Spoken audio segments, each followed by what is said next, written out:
और सबसे पहले राहुल जी, मैं आपके पास आना चाहूंगा। बताइए, आज ट्रेडिंग के लिहाज से शुरुआती दौर में क्या रणनीति रखनी चाहिए, कहां नजर रख रहे हैं आप? नमस्ते और गुड आफ्टरनून। तो दो स्टॉक्स रेडार पे है, एक है एक्सिस बैंक और दूसरा है अतुल लिमिटेड। बैंक निफ्टी, जैसे मेरे कोलीग ने भी कहा, कि आउट परफॉर्म कर रहा है और थोड़ा सा कैचअप गेम, फोमो जो बोलते हैं रिटेलर्स, बहुत कॉमन वर्ड है, वो बैंक निफ्टी में देखा जा रहा है। एक्सिस बैंक का स्ट्रक्चर अच्छा लग रहा है, लोज से एक अच्छा बाउंस दिया है। करंट मार्केट प्राइस पे लॉन्ग कर सकते हैं। 1185 का टारगेट स्टॉप लॉस रखिएगा और टारगेट रखिएगा 1300 रुपए पे। आई रिपीट, 1300 रुपए पे टारगेट, नॉट एट 1200, 1300 पे टारगेट रखिएगा। सेकंड स्टॉक है अतुल। करंट मार्केट प्राइस पे लॉन्ग कर सकते हैं, इसका भी स्ट्रक्चर बहुत ही बेहतरीन है। एक लो बनाया था कुछ महीने पहले और हायर हाइज हायर लोज तब से बनाया जा रहा है। स्टॉप लॉस रखिएगा 6350 पे और टारगेट रखिएगा 6600 पे। आज टॉप गेनर्स में भी है अतुल लिमिटेड।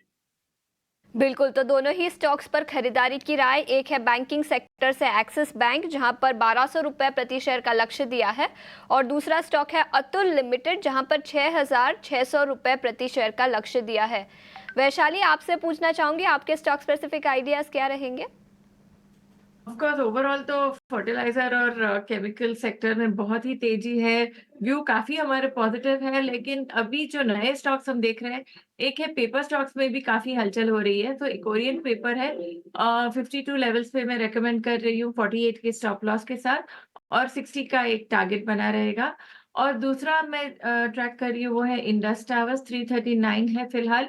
सो 335 के स्टॉप लॉस के साथ 345 का टारगेट। बिल्कुल, तो ओरिएंट पेपर पर खरीदारी की राय, 60 रुपए प्रति शेयर का लक्ष्य, और दूसरा है इंडस टावर्स। कल स्टॉक फोकस में था ब्लॉक डील के चलते, यहां पर खरीदारी की राय और 345 रुपीस प्रति शेयर का लक्ष्य दिया है। हम स्टॉक्स की, तो कुछ ऐसे स्टॉक्स हैं जिनमें करेक्शन जो है वो क्या कोई मौका बन सकता है? क्योंकि हम देख रहे हैं कि तीन ऐसे स्टॉक्स हैं, पीएफसी, दूसरा आरईसी और तीसरा एनटीपीसी। इन तीनों स्टॉक पर राहुल जी, मैं आपसे एक फ्रेश व्यू जानना चाहता हूं, क्योंकि खासतौर पे पीएफसी आरईसी में जो करेक्शन आया है, क्या ये कोई मौका बन सकता है या अभी और गिरावट का इंतजार करना होगा? साथ में एनटीपीसी पे भी राय दीजिए। अगर आते हैं तो अभी फिलहाल लॉन्ग एंट्री करना मुनासिब नहीं होगा। स्पेसिफिकली अगर पीएफसी की बात करें तो 455 460 के अराउंड एक बार फिर से व्यू लेना पड़ेगा, बट अभी फिलहाल तो डेफिनेटली लॉन्ग नहीं जाना चाहिए। पीएसयू का जो रैली हुआ है वो बहुत ही खतरनाक हुआ है, और जो फॉल आया था इलेक्शन डे पे, उसके बाद भी स्टॉक्स ने रैली किया और almost 75% of election day fall को वाइप आउट कर दिया है। तो थोड़ा वेट एंड वॉच करना चाहिए, क्योंकि अगर छोटा करेक्शन भी होता है तो एक 15-20% ये स्टॉक से वाइप आउट हो सकते हैं। तो अभी फिलहाल एंट्री करने के लिए मुनासिब नहीं है। लास्ट में एनटीपीसी की अगर बात करें तो 350 के आसपास हम एक व्यू ले सकते हैं। अगर 350 से एक बुलिश ग्रीन कैंडल दिखता हुआ बन रहा है अपसाइड पे और एक बुलिश क्लोज मिलता है, तभी लॉन्ग जा सकते हैं, वरना ये भी अभी फिलहाल लॉन्ग नहीं जाना चाहिए। बिल्कुल, तो दोनों ही स्टॉक्स पर अभी एंट्री करने की सलाह नहीं दी जा रही। एक है एनटीपीसी और दूसरा है पीएफसी। आगे बढ़ते हैं, कुछ बैंकिंग और इंश्योरेंस सेक्टर पर नजर डालते हैं। मक्वेरी की आज एक रिपोर्ट आई थी बैंकिंग सेक्टर पर। उनका मानना है कि प्राइवेट बैंकिंग सेक्टर में अब तेजी दिखाई दे सकती है, और पब्लिक बैंकिंग सेक्टर पर उनका नजरिया थोड़ा सा नेगेटिव है।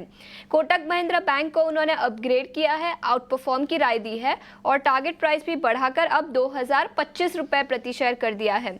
इसके अलावा बंधन बैंक, एसबीआई लाइफ, इन दोनों ही स्टॉक्स पर भी उन्होंने अपग्रेड की है अपनी रेटिंग। लेकिन एसबीआई जो पब्लिक सेक्टर बैंक है, उस पर उन्होंने अपनी रेटिंग डाउनग्रेड की है।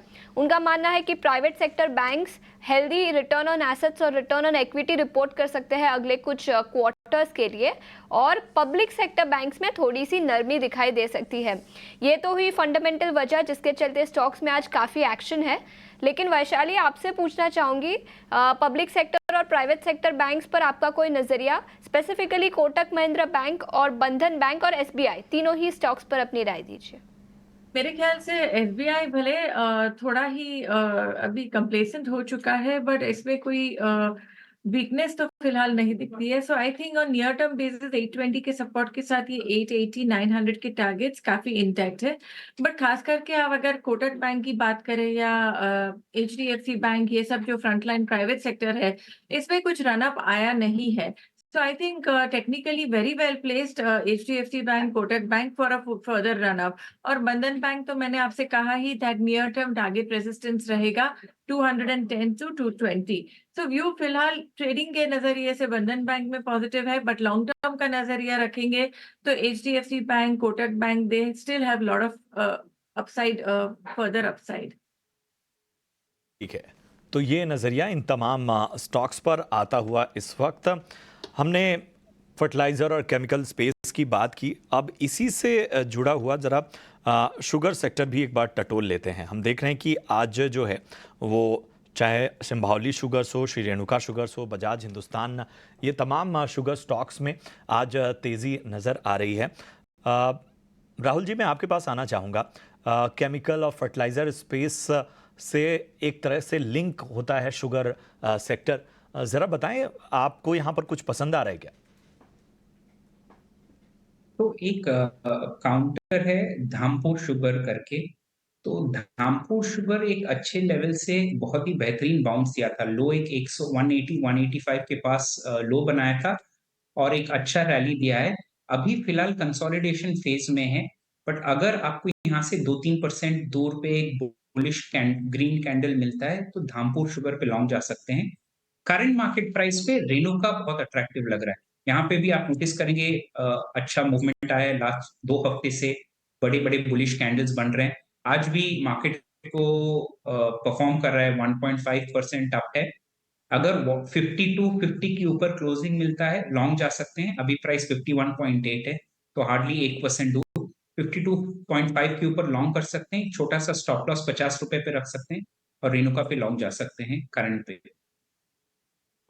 तो ये है नज़रिया श्री रेणुका शुगर्स पे, और इसके अलावा धामपुर शुगर भी पसंद आता हुआ इस वक्त राहुल जी को। चलिए कुछ और अहम स्टॉक की ओर बढ़ते हैं, और इन सब के बीच में आप देखिए कि बहुत से अहम स्टॉक्स जो हैं वहाँ पर एक्शन नज़र आ रहा है, और इन्हीं में से एक सेक्टर है रियलिटी सेगमेंट। जी हाँ, आप देखिए इंडिया बुल्स रियल स्टेट, ज़बरदस्त तेज़ी आज हम इंडिया बुल्स रियल स्टेट में देख पा रहे हैं, और ये तेज़ी देखते ही बन रही है। 14.5% इस वक्त स्टॉक का ऊपर। इसके अलावा प्रेस्टीज स्टेट्स हो, ब्रिगेड हो, शोभा, डीएलएफ, इन सभी में आज बेहतर संकेत नज़र आते हुए। वैशाली जी बताइए, रियलिटी स्टॉक्स जो हैं, कुछ का नाम मैंने लिया, अगर इनमें से कुछ और भी आप किसी को मेंशन करना चाहती हैं तो वो भी बताएं किस तरह का नज़रिया आपका फिलहाल रियलिटी शेयरों पर बन रहा है। तो आपने ये सही कहा दैट ऑल दी स्टॉक्स जो आपने मेंशन किया काफी अपवर्ड मूव आया है। बट इसके अलावा ओबरॉय रियल्टी ऑल्सो आज देखेंगे तो स्टॉक में काफी तेजी है। इसके अलावा आप सनटेक रियल्टी देखेंगे, सनटेक रियल्टी ऑल्सो हमारे रडार पे है, जो हमने क्लाइंट्स को रिपीटेडली रेकमेंड भी किया है। तो ये दो स्टॉक्स में भी एक बुलिश व्यू बन रहा है, सनटेक और ओबरॉय रियल्टी।